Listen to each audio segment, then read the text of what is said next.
Kasus demam berdarah denggi masih tinggi di seluruh wilayah Indonesia. Hingga minggu ke-16 tahun 2024 atau pertengahan April sudah ada lebih dari 76.000 kasus. Kota Bandung menjadi wilayah dengan kasus tertinggi kedua. Untuk itu pemerintah Kota Bandung menggencarkan upaya preventif demi menghindari kenaikan angka kasus. Panik dan bingung. Hal itulah yang dirasakan Fety Apriliani saat putri sematawayangnya mengalami demam tinggi yang ternyata didiagnosa sebagai demam berdarah Dengue. Melalui perawatan intensif selama 4 hari 3 malam, anaknya kemudian sembuh. Hal tersebut juga memberikan pelajaran berharga bagi Fety untuk lebih peduli terhadap lingkungan tempat tinggalnya.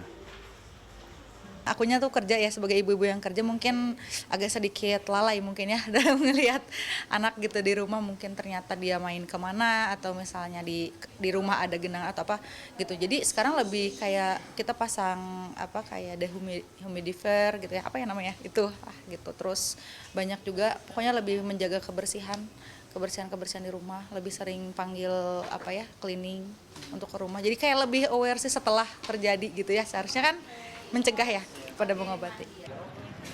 Penyakit demam berdarah merupakan penyakit yang disebabkan infeksi dari gigitan nyamuk Aedes aegypti. Gejala khas yang paling sering ditemui adalah demam tinggi secara mendadak, sakit badan hingga mual dan nyeri perut. Jika tidak segera dilakukan perawatan, DBD bisa menimbulkan komplikasi penyakit yang membahayakan. Biasanya bahwa hari-hari bahaya itu adalah hari ke 4, 5, 6, 7. Nanti biasanya ke 7 ke atas itu fase pemulihan. Bahayanya dari mulai shock, mulai ya tadi sebelum shock kan gejalanya kayak tadi kan, muntah, gelisah, kencing berkurang, kaki dingin.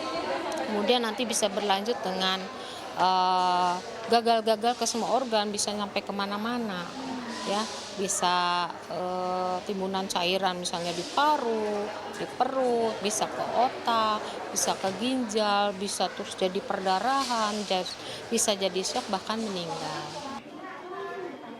Kementerian Kesehatan Republik Indonesia menyatakan hingga pekan ke-16 tahun 2024 terdapat 76.132 kasus demam berdarah Dengue di Indonesia dengan 540 kematian. Angka ini jauh melebihi kasus pada tahun 2023 pada periode yang sama, yakni sebanyak 25.050 kasus dengan 180 kematian.